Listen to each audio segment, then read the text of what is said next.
In dramatic footage released by a combat drone pilot from the Murchiky unit of the 57th Separate Mechanized Infantry Brigade of the Armed Forces of Ukraine, the scene is clearly visible. The footage opens with an open landscape, a stretch of tyre-scoured ground and fast-moving tracks, as a group of Russian troops are seen riding ATVs, attempting to leverage the speed and agility of the four-wheeled vehicles to break through the dangerous line. The enemy thought the Chinese quad bikes and quad bikes would give them a swift advantage over open fields and forest paths. In reality, they turned out to be perfect targets, easily detected and destroyed.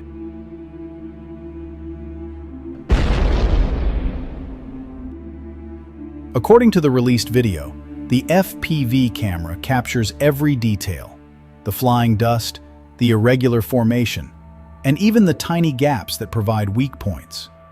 From a high altitude, the FPV drone glides low, following a group of quad bikes traveling in tandem on a dirt road. The drone's camera clearly captures the positions of the riders and passengers. Within seconds, the drone dived sharply. A massive explosion occurred right in the middle of the vehicle. The quad bike shattered into pieces, bodies were thrown, and debris flew up, accompanied by thick black smoke. The enemy, who had thought the open terrain was safe, immediately realized that the skies above Vovchansk had become a death zone.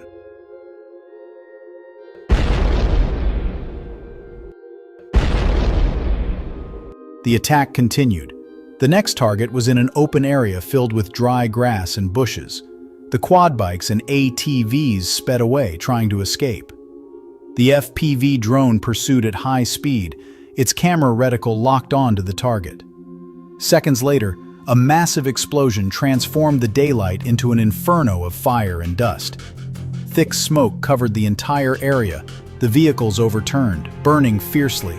The surviving soldiers scrambled for cover. Now the formation was completely shattered. The remaining soldiers were scattered. Some abandoned their ATVs and ran, trying to find cover in the barely sheltered terrain, to no avail.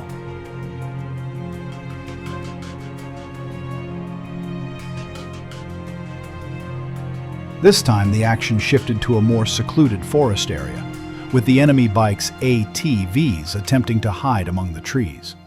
However, the Murchiky drone pilot still managed to find a gap, nimbly weaving between tree trunks, the detonation occurring right next to the vehicle. The explosion shook the forest. Small trees fell. The booming and rumbling sounds were clearly audible in the footage. While from a wider angle, the drone showed a colony of quad bikes, ATVs, and personnel moving along the road open areas. One of the quad bikes became the next victim, the explosion sending a fireball high into the air. The colony's previously coordinated movements descended into complete chaos.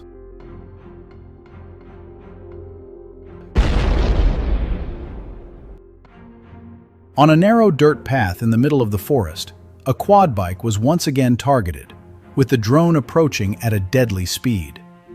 The impact struck the vehicle, the explosion destroying the ATV into debris that flew through the trees.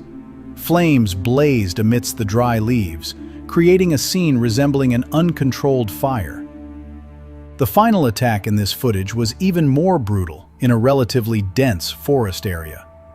The enemy quad bikes were clearly attempting to flee or find a new position, but the FPV drone pursued relentlessly.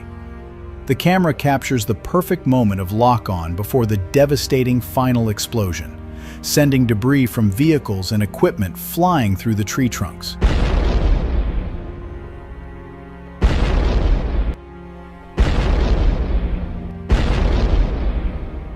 The footage makes one thing clear. The Murchiky pilots demonstrated extraordinary skill in controlling FPV drones across a wide variety of terrain, from open fields to dense jungle. The overall result of the operation, according to the 57th Brigade report, was the complete destruction of 9 Russian quad bikes and the elimination of dozens of enemy infantrymen. This was no ordinary drone strike. It was a modern safari on a 21st century battlefield, where an enemy relying on cheap, improvised vehicles faced off against high-precision drone technology that was far faster, more agile, and more lethal.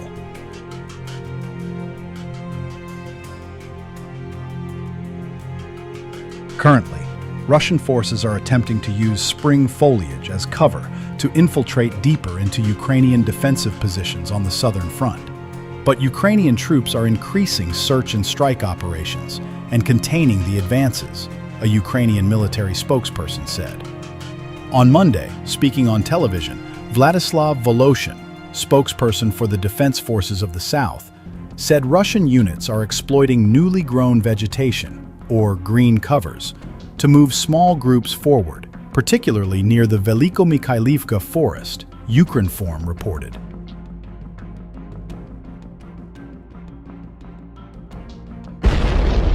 The foliage has now grown in, and the enemy is trying to use it to penetrate deeper into our defenses, Voloshin said, adding that Ukrainian forces have intensified patrols and targeted operations to detect such groups.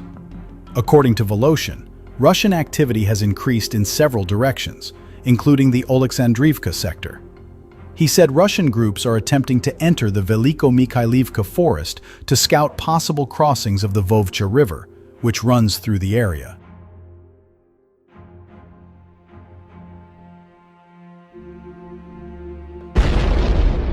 In this forest, the enemy is trying to seize a foothold in order to continue assault operations toward the Pokrovsk sector and the Dnipropetrovsk region, Voloshin said. Despite these efforts, Ukrainian forces have prevented Russian troops from establishing positions in the area, he added. On Sunday, 241 combat engagements between Ukrainian and Russian forces were recorded, with the heaviest fighting being in the Pokrovsk sector. On the same day, a key Russian air defense radar used for early warning was hit, weakening detection capabilities near the border.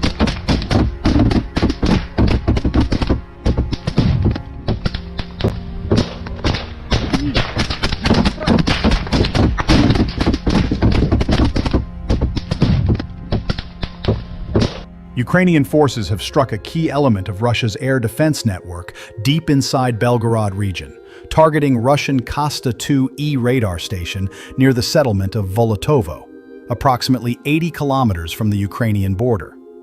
The operation was carried out by crews of the Achilles 429th Brigade. Kosta-2E radar is a mobile, three-dimensional surveillance system designed to detect and track aerial targets, particularly those flying at low and extremely low altitudes. Its role within Russia's air defense architecture is crucial, as it provides early warning data that feeds into surface-to-air missile systems and command centers.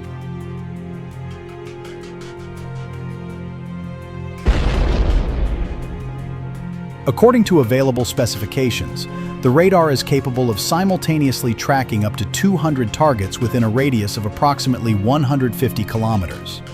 This includes aircraft, cruise missiles, and unmanned aerial vehicles, making it a versatile and valuable asset in countering a wide range of aerial threats.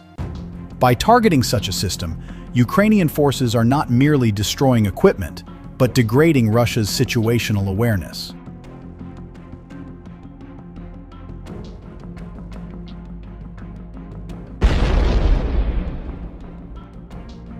The loss or disruption of Kosta-2E radar reduces the effectiveness of air defense units in the area, potentially creating gaps in detection coverage that can be exploited by subsequent strikes. As Defense Express previously reported, Ukraine's unmanned systems forces have reported a series of successful strikes against high-value Russian air defense systems over the past week, underscoring a continued focus on degrading the enemy's layered